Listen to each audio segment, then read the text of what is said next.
आज मैं जानकारी दूंगा 33x11 kV सबस्टेशन के बारे में। सबस्टेशन पर लाइन 33 kV किस प्रकार आती है, किस प्रकार सबस्टेशन से बाहर जाती है और हवा आंधी में लाइन क्यों फाल्ट होती है और लाइन फाल्ट होने के क्या कारण है, उसकी मैं आप जानकारी दूंगा। ये 33 kV लाइन आई है, फिर यहाँ पर MV लगी हुई है। MV के आगे ये 3 लगे हुए दिख रहे, जो ऊपर ये लाइटिंग अरेस्टर है जिसे LA कहा जाता है, उसके नीचे 33 kV डिस्क लगी हुई है। फिर यहाँ पर 33 kV आइसोलेटर लगे हुए हैं, जिससे सबस्टेशन की लाइन पूरी बंद करना पड़ता है, तो इस आइसोलेटर को काटा जाता है इस VCB को ट्रिप कर कर। ये 33 kV VCB है, जिसे इनकमिंग VCB भी कहते हैं। मतलब यहाँ पर 33 kV लाइन इस VCB में आई है। फिर उसके आगे ये CT लगी हुई है, जिसे करंट ट्रांसफार्मर कहा जाता है। फिर उसके आगे उसी प्रकार आइसोलेटर लगे हुए हैं। फिर उसके आगे ये जो 3 दिख रहे, इसे PT कहा जाता है, मतलब पोटेंशियल ट्रांसफार्मर, जिससे वोल्टेज नापा जाता है। फिर यहाँ पर भी आइसोलेटर लगे हुए हैं और इस पूरे भाग को गेंट्री स्ट्रक्चर कहा जाता है। फिर ये आती है 33 kV आउटगोइंग VCB, मतलब यहाँ से 33 kV बाहर की ओर जाएगी पावर ट्रांसफार्मर की ओर। इसी प्रकार यहाँ पर भी CT लगी हुई है, आगे की ओर आइसोलेटर लगे हुए हैं और उसके आगे लगा हुआ है ये 5 MVA का पावर ट्रांसफार्मर। इसके बारे में मैं आपको थोड़ा बहुत जानकारी देता हूँ। यहाँ पर ब्रीदर लगा हुआ है, जिसके अंदर ये सिलिका जेल भरी होती है। मतलब इस पावर ट्रांसफार्मर के अंदर हवा आने और जाने के लिए सिलिका जेल भरी जाती है और ब्रीदर लगा रहता है कि हवा इसके अंदर ज़्यादा नमी ना पहुँचे। और उसके ऊपर ये कंजर्वेटर टैंक है, जिसके अंदर एक्स्ट्रा ऑयल भरा हुआ रहता है। अगर पावर ट्रांसफार्मर के अंदर ऑयल कम हो तो इसके द्वारा उसकी ऑयल की पूर्ति की जाती है, मतलब इसके अंदर ऑयल चला जाता है। ये रेडिएटर लगे हुए हैं, जिसे आप देख सकते हैं, पतली पतली पंख टाइप की दिख रहे हैं ये।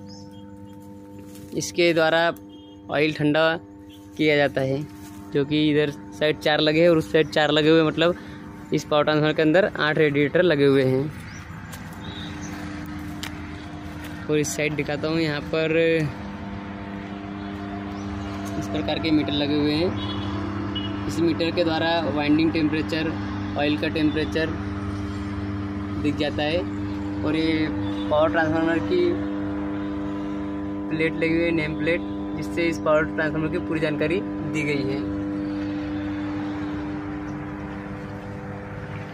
और ये न्यूट्रल ट्रांसफार्मर का अर्थिंग पॉइंट।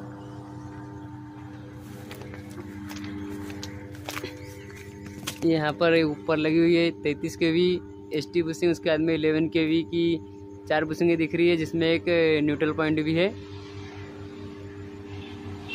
अब आगे दिखाते हैं, यह है 11 kV आइसोलेटर। मतलब इस गेंट्री स्ट्रक्चर में किसी प्रकार भी कोई भी कार्य करना हो तो इस आइसोलेटर को काटकर आगे की ओर पूरी सप्लाई बंद हो जाएगी। और उसके आगे आती है 11 kV मेन VCB। इसे मेन VCB इसलिए कहा जाता है क्योंकि यहाँ पर 4 VCB लगी हुई है, 1 2 ये 3 और ये 4, मतलब चारों VCB को ये 11 kV मेन VCB कंट्रोल करती है। VCB इसलिए लगाई जाती है, जैसे कोई भी फाल्ट उठाता है तो पावर ट्रांसफार्मर ख़राब ना हो, इसलिए ये VCB लगाई जाती है। जैसे कुछ फाल्ट होता है तो सीधा ये अपने आप बंद हो जाती है। जिस प्रकार हम घर में MCB लगाते हैं कि जैसे कुछ घर में फाल्ट हुआ तो पूरे घर की वायरिंग ना जल जाए, इसलिए MCB लगा रखते हैं, कटआउट लगा रखते हैं। उसी प्रकार ये VCB काम करती है कि पावर ट्रांसफार्मर ज़्यादा खराबी ना आए।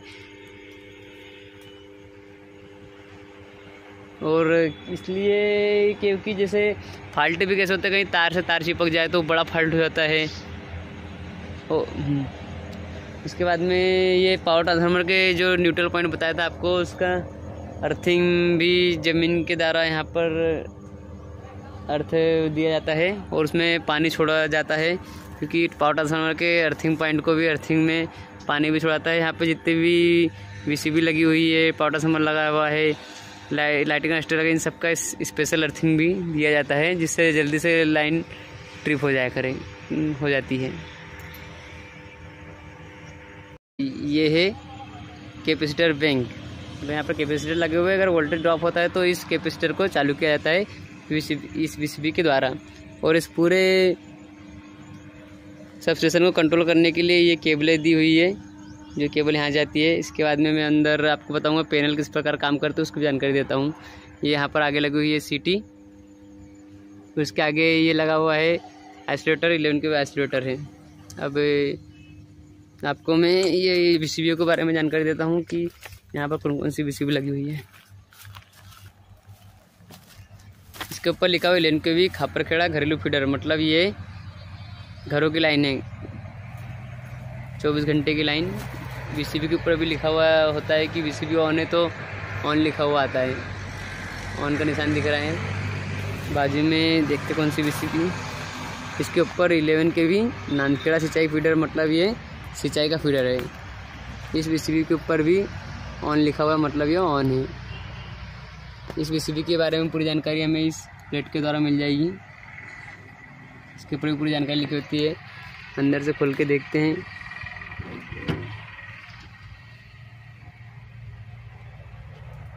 VCB चालू रहती है तो ऑन लिखा हुआ आता है। यहाँ पर लाइट भी जलते हैं, अभी ब्रेकर ऑन है मतलब VCB चालू है। इस प्रकार रहती है अंदर से VCB का आपको जैसे फुल फॉर्म में वैक्यूम सर्किट ब्रेकर। ये बाजू वाली VCB दिखाता हूँ, ये बंद है। इसके ऊपर 11 kV कालापट सिंचाई फीडर लिखा हुआ है, जैसे ये देख सकते हैं आप। इसके अंदर ऑफ लिखा हुआ दिख रहा है, मतलब ये ब्रेकर ऑफ है, ये VCB बंद है। जैसा कि देख सकते हैं इस VCB पर ऑफ लिखा हुआ, मतलब VCB बंद है। अंदर से दिखाता हूँ। ये देखिए यहाँ पर ब्रेकर ऑफ का लाइट जल रहा है, ऑन का बंद है। यहाँ पर भी ऑफ बता रहा है।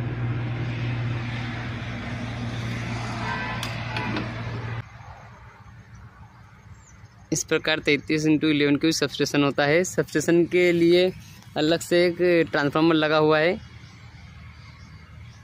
पूरे सबस्टेशन को इसी ट्रांसफार्मर के द्वारा लाइन मिलती है।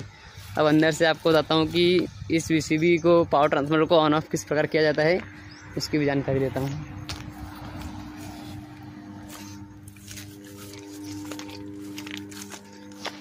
ये सबस्टेशन रूम है जहाँ पर इस ग्रिड को पूरा कंट्रोल किया जाता है, उसकी जानकारी देता हूँ। ऑपरेटर से बात करके देखते हैं कि किस प्रकार यह ग्रिड काम करता है।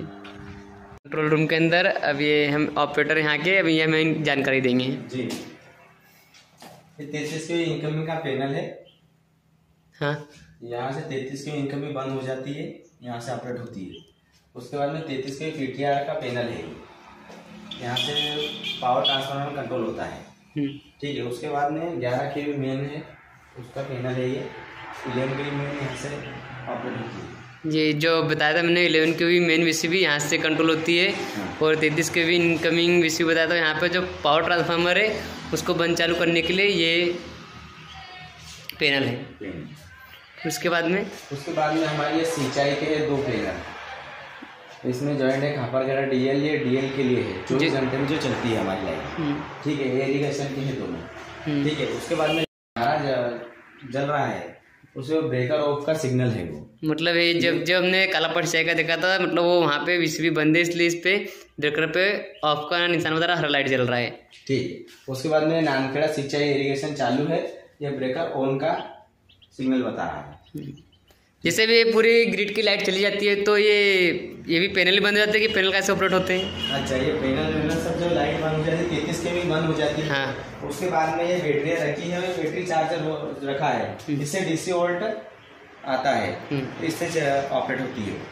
ठीक। ये बैटरी और ये बैटरी चार्जर। बाद में प्रत्येक घंटे का जो आता है लोड, प्रत्येक जो लाइन कितनी चली है, क्या चली, यहाँ पर लिखना पड़ता है हमको। दैनिक लॉग शीट कहते हैं इसको। जैसे जो VCB रहती है ऑन ऑफ कैसे होती है?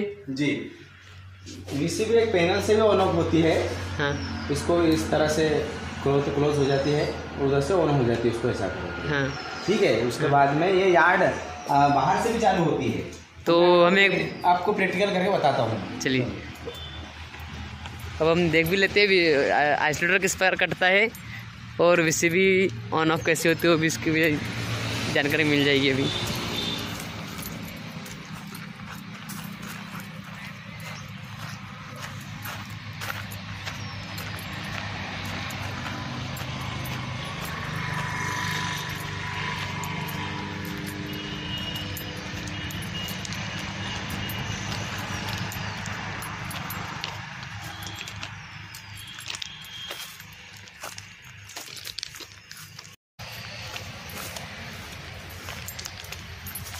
देखिए ये वीसीबी का आइसोलेटर है।